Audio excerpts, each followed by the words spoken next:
Hello friends, আমি তোমাদের মিষ্টিদি। আমি দুদিন ধরে দেখবে ফেসবুকে সেভাবে অ্যাক্টিভ নেই।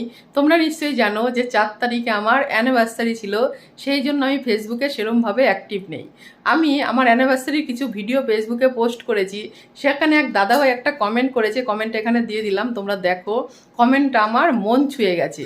অ্যাকচুয়ালি ফেসবুকে এসে এত পরিমাণে ভালোবাসা পেয়েছি, আর সেগুলোর মাধ্যমে আমি যে অ্যানিভার্সারিটাকে এত সুন্দরভাবে করতে পেরেছি। আমি ফেসবুকে আমার কিছু বন্ধুদের বলেছিলাম যে আমার বিয়েতে সেভাবে কোনো কিছু হয়নি, আর আমার একটা শখ ছিল যেটা তারা পূরণ করে দিয়েছে।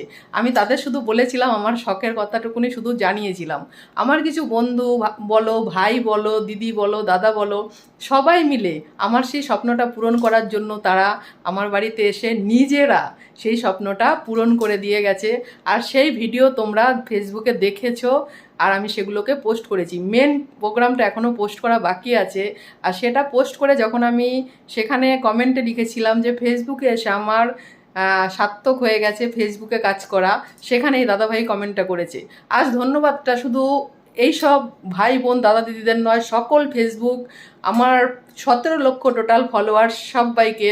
তোমরা এতটা ভালোবাসা আমাকে এত অল্প সময় দিয়েছো, তোমাদের থেকে এত পরিমাণে ভালোবাসা আমি পেয়েছি। আর তার জন্য আমার ছোট্ট স্বপ্নটুকুনিও আমি পূরণ করতে পেরেছি। আমার এই স্বপ্নটা পূরণ করার জন্য আমার বন্ধুদের যারা এটা করেছে অনুষ্ঠানটা, তাদেরকে অনেক অনেক অনেক ভালোবাসা।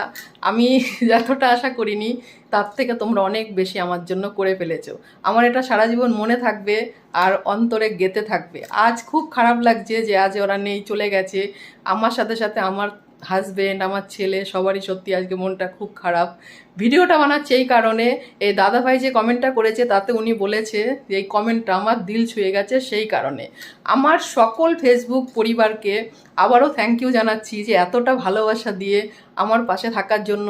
1.5 থেকে 2 বছর মাত্র সময়, এর মধ্যে আমাকে এতটা ভালোবাসায় ভরিয়ে দেওয়ার জন্য। এইভাবেই আমাকে ভালোবেসো, আর তোমাদেরকে যতটা পারবো আমি ভালোবেসে এইভাবেই তোমাদের সাথে থাকার চেষ্টা করব।